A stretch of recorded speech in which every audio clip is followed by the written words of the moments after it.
Hi, good morning. Today's focus will be the counter argument. As we look off this essay checklist and into the section for the alternate and or opposing view, the counterclaim, we have two criterion that we address possible opposing views, and then we also provide a rebuttal for that opposing view, kind of putting our argument back in alignment with the thesis statement.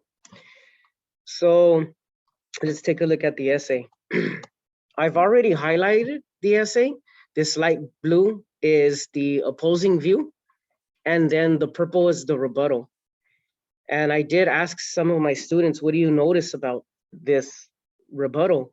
And one brilliant student commented that there was an apparent asymmetry, a lack of symmetry. And I said, yeah, that's correct. So I was pointing out that if you don't want to appear to be biased, you want to appear to afford the opportunity for the other side to have its voice represented.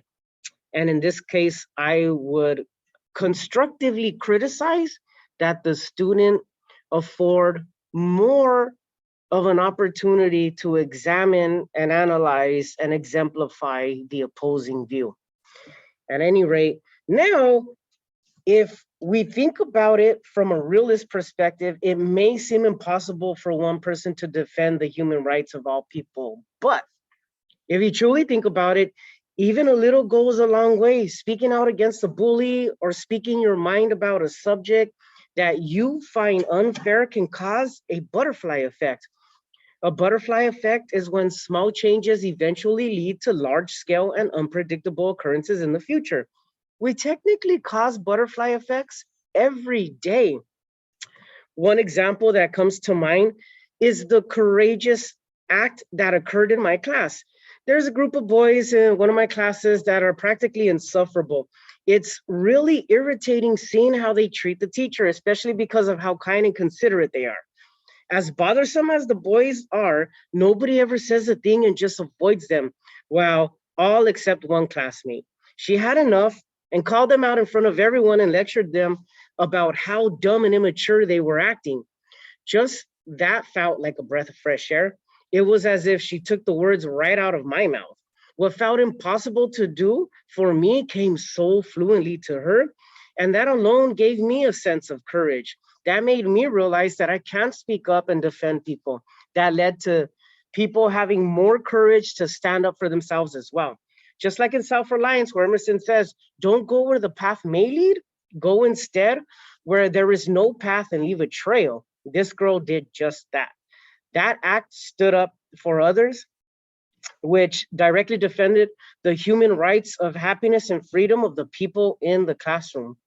So one thing I will say, I like how this student ties in the thesis statement and even uses the quote that she used in the introduction, and just kind of fuses that together to align the argument and stay focused. So that is a great job. I would say, however, the opposing view was just a very minimal thought. So I would encourage this student to exemplify maybe at minimum once, but probably twice to give a sufficient balance and symmetry to the opposing view and then the rebuttal. If we look at the checklist, I can see that we do have an opposing view. It is underdeveloped, so at the teacher's discretion, you can go ahead and I would give that a C in that department, a D minus. It is at your discretion. But then, of course, you can also give your students the opportunity to rewrite that, augment, elaborate, and expound on that opposing view, and then to kind of recover their grade. Definitely, this rebuttal, it's an anecdotal account of something that occurred in the classroom. So that checks off. And again, I would say addresses the opposing view, not sufficiently. There's where the point deductions come in. It's still a well-organized essay. It still has all the components, just some of them need more development than others. And I hope you understood this tutorial. Pause and play as much as necessary in order to become a better writer. Thank you very much.